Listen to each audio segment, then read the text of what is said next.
पृथ्वी की सतह से 4 किलोमीटर नीचे दक्षिण अफ्रीका के विटवाटरसरैंड बेसिन में मम्पोनिंग सोने की खान स्थित है, जो हमारे ग्रह की परत में अब तक खुदा गया सबसे गहरा मानव निर्मित गड्ढा है।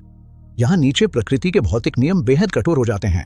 यहाँ की चट्टानों की सतह का तापमान एक झुलसाने वाले 60 डिग्री सेल्सियस यानी 140 डिग्री फ़ारेनहाइट तक पहुंच जाता है। ऊपर मीलों तक फैली ठोस चट्टानों का भारी बोझ जबरदस्त लिथोस्टैटिक दबाव पैदा करता है। यह पूर्ण अंधकार का राह है। हमारे सूर्य से आने वाले फोटोन इन गहरी चट्टानों की दरारों तक 2 अरब साल से भी अधिक समय से नहीं पहुंचे हैं। फिर भी जब भू माइक्रोबायोलॉजिस्टों ने इन भूमिगत दरारों से रिश्ते प्राचीन भूजल का नमूना लिया, तो उन्होंने एक ऐसी खोज की जिसने आधुनिक जीव विज्ञान की नींव हिला दी। इस भूमिगत नरक में जीवन केवल जीवित ही नहीं था, बल्कि फल फूल भी रहा था। ये हमें एस्ट्रोबायोलॉजी में एक क्रांतिकारी सिद्धांत की ओर ले जाता है। अगर जीवन एक ऐसी गहराई में फल फूल सकता है जो पूरी तरह से सूर्य से कटी हुई है, तो पृथ्वी की गहरी परत कोई जैविक अपवाद नहीं है। ये वही मुख्य ढांचा है जहां मंगल ग्रह पर जीवन मौजूद हो सकता है। इससे पहले कि हम एलियन एनालॉग्स के विज्ञान में और गहराई से उतरें, अगर आपको ऐसे उच्च स्तरीय ग्रहों से जुड़े डॉक्यूमेंट्रीज पसंद हैं, तो कृपया हमारे स्वतंत्र चैनल को रंबल पर समर्थन देने पर विचार करें। आप विवरण में दिए गए लिंक का उपयोग करके हमें टिप दे सकते हैं, जिससे हम सटीक शोध स्तरीय वैज्ञानिक सामग्री बनाते रह सकें। सदियों तक विज्ञान एक बुनियादी सिद्धांत के तहत काम करता रहा। पृथ्वी पर सारा जीवन सीधे या परोक्ष रूप से सूर्य की ऊर्जा द्वारा प्रकाश संश्लेषण के माध्यम से संचालित होता है। एम्पोनिंग के गहरे नीचे 2.8 किलोमीटर की गहराई पर वो सिद्धांत धराशायी हो गया। वैज्ञानिकों ने एक असाधारण छड़ी के आकार के बैक्टीरिया को अलग किया, जिसे डेसल्फोरुडस ओडैक्स विएटर नाम दिया गया। इस सूक्ष्म जीव को जीव विज्ञान के इतिहास में अनोखा बनाता है कि ये एक पूर्ण एक प्रजाति पारिस्थितिकी तंत्र बनाता है। ये पूरी तरह से अलग थलग रहता है। इसे किसी अन्य जीवित जीव, सतह से किसी भी जैविक पदार्थ या सूर्य की रोशनी की बिल्कुल भी आवश्यकता नहीं होती। इसके बजाय डेसल्फोरुडस ओडैक्स विएटर रेडियोलाइसिस नामक प्रक्रिया के माध्यम से परमाणु ऊर्जा पर जीवित रहता है। पृथ्वी की महाद्वीपीय क्रस्ट के भीतर गहराई में स्वाभाविक रूप से पाए जाने वाले रेडियोधर्मी समस्थानिक, विशेष रूप से यूरेनियम 238, थोरियम 232 और पोटेशियम 40 लगातार क्षय होते रहते हैं। जैसे जैसे ये अस्थिर नाभिक टूटते हैं, वे आयनीकरण विकरण उत्सर्जित करते हैं, जो माइक्रोफिशर्स में फंसे पानी के अणुओं से टकराता है और सचमुच उनके रासायनिक बंधनों को तोड़ देता है।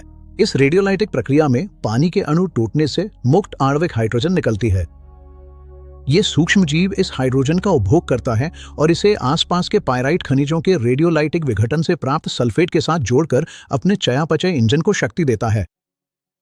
ये अपना स्वयं का जैविक कार्बन संश्लेषित करता है और पूरी तरह से अकार्बनिक चट्टान और परमाणु ऊर्जा से नाइट्रोजन को स्थिर करता है। और भूमिगत गहराई में एक कोशिकीय बैक्टीरिया अकेले नहीं है। 3.6 किलोमीटर की गहराई तक, जहां हाइड्रोस्टैटिक दबाव 300 वायुमंडल से अधिक होता है और ऑक्सीजन का स्तर प्रतिशत के 1 अंश तक गिर जाता है, वैज्ञानिकों ने हेलिसेफेलोबस मेफिस्टो की खोज की, जिसे प्रसिद्ध रूप से डेविल वर्म कहा जाता है। सिर्फ आधा मिलीमीटर लंबा ये नीमाटोड पृथ्वी पर अब तक खोजा गया सबसे गहरे रहने वाला जटिल जीव है।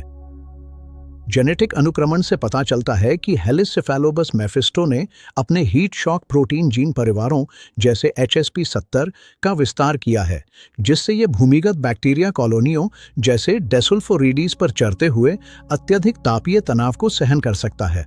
एस्ट्रोबायोलॉजिकल दृष्टि से इसका महत्व बहुत गहरा है। जटिल जीवन के लिए न तो सूर्य का प्रकाश, न हरे भरे सतही जंगल और न ही ऑक्सीजन से भरपूर महासागर आवश्यक हैं। इसके लिए केवल ऊर्जा का अंतर, तरल पानी और समय चाहिए। ये समझने के लिए कि पृथ्वी की सबसे गहरी खदानें मंगल के लिए एक दर्पण क्यों हैं, हमें ब्रह्मांडीय समय में पीछे देखना होगा।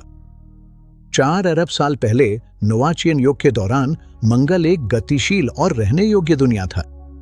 कक्षीय रडार मैपिंग और रोवर विश्लेषण से पुष्टि होती है कि कभी मंगल की सतह पर तरल पानी बहता था, जिसने विशाल नदी तंत्र बनाए और गैले तथा J0 जैसे क्रेटरों को भर दिया। प्राचीन मंगल के पास एक मोटा कार्बन डाइऑक्साइड वातावरण था और एक सक्रिय आंतरिक कोर डायनमो द्वारा संचालित एक सुरक्षात्मक वैश्विक चुंबकीय क्षेत्र था। हालांकि लगभग 3.7 से 4 अरब साल पहले छोटे मंगल ग्रह के कोर ने ठंडा होना शुरू किया और उसका आंतरिक चुंबकीय डायनमो ढह गया। वैश्विक मैग्नेटोस्फीयर के बिना तीव्र सौर पवन ने लाखों वर्षों में मंगल के वातावरण का अधिकांश हिस्सा छीन लिया। आज मंगल की सतह का वायुमंडलीय दबाव औसतन केवल 6.1 मिलीबार है, जो पृथ्वी के समुद्र तल के दबाव का 1% से भी कम है। इस दबाव पर शुद्ध तरल पानी सतह पर स्थिर रूप से मौजूद नहीं रह सकता, यह तुरंत उबल जाता है या जम जाता है। इसके अलावा वायुमंडलीय ओजोन परत के बिना मंगल की सतह पर घातक मात्रा में सौर पराबैंगनी विकिरण और आकाशगंगा की ब्रह्मांडीय किरणें बरसती हैं। रेगुलिथ में व्यापक रूप से पाए जाने वाले अत्यधिक प्रतिक्रियाशील परक्लोरेट लवणों के साथ मिलकर आधुनिक मंगल की सतह जैविक जीवन के लिए पूरी तरह से घातक है। फिर भी ये मृत सतह केवल एक ढाल है। जबकि सतह को निष्फल कर दिया गया था, भूमिगत क्षेत्र सुरक्षित बना रहा। रेगुलिथ के ठीक कुछ मीटर नीचे की गहराई पर घातक यूवी विकिरण शून्य हो जाता है और ब्रह्मांडीय विकिरण भी काफी हद तक कम हो जाता है। मंगल के क्रायोस्फीयर में जमी हुई धूल के मीलों नीचे शेष ग्रह की ऊष्मा रेडियोलाइटिक हाइड्रोजन और सल्फेट से समृद्ध तरल खारे जलाशयों को बनाए रख सकती है। अब ग्रह वैज्ञानिक अपनी नजरें लाल धूल के नीचे की ओर मोड़ रहे हैं। मंगल ग्रह पर वर्तमान जीवन की खोज के लिए हमारे मुख्य लक्ष्य ज्वालामुखी लावा ट्यूब हैं, जो प्राचीन लावा प्रवाह से बने विशाल भूमिगत मार्ग हैं, जैसे थार्सिस बुल्ज और ओलंपस मॉन्स हीथ्रो में।